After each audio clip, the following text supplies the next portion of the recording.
Thank you. Anybody else? Anybody else? Yeah, please, ma'am. Thank you. I'm Meenakshi Thorat from Yashoda, Pune. There are two questions. One is for Mr. R.P. Par. This is just a question that I really wonder. How do you envisage linking the observational capacity and the thinking of small children and the learnings of the child to develop through being computer savvy? There are two different aspects.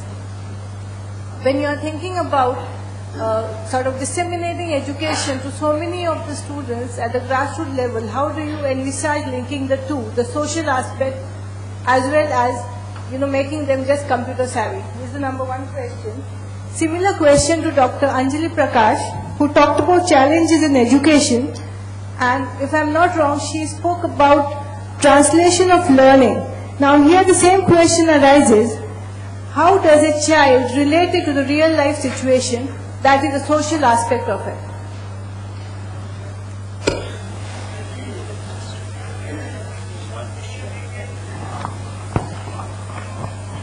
I'm sorry, I missed your question. Could you repeat my question? I think it's language related, isn't it?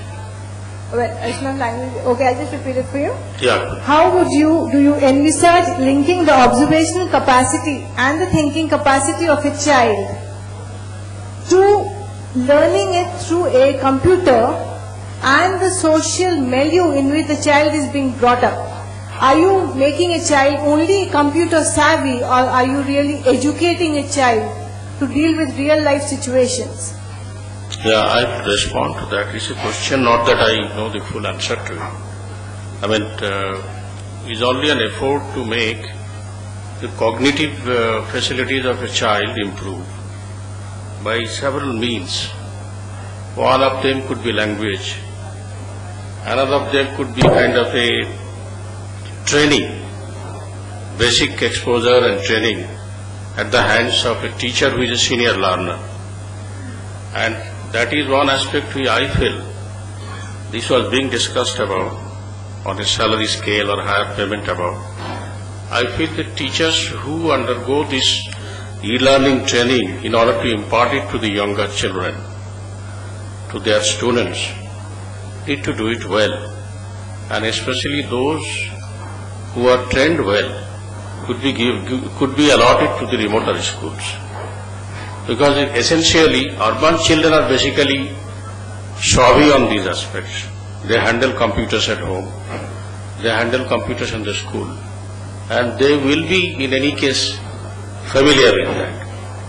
When it comes to a remote village and the learners from a remote village, or a disadvantaged learner like a rural woman or a farmer, we have a challenge in hand that needs to be met. I think so this is a challenge, not that we are necessarily having the answer. It's a challenge we have to meet. So that question still remains unanswered. That's what I'm saying. How a farmer needs to be brought up to the computer savvy level is a challenge. Okay. We have to train them, and we have to train their trainers also. Okay, fine. Yeah. Thank you. Thank you.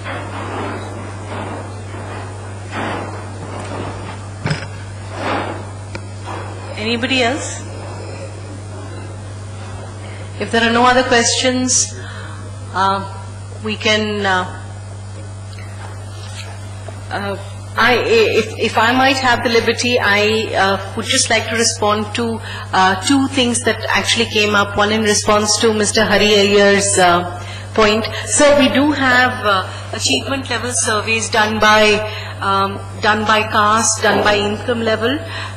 We may not actually use those aggregations, but we do have that which is done by the NCERT, and these are called the achievement level surveys. They happen in every state, and it's done by the Sarva Shiksha Abhiyan.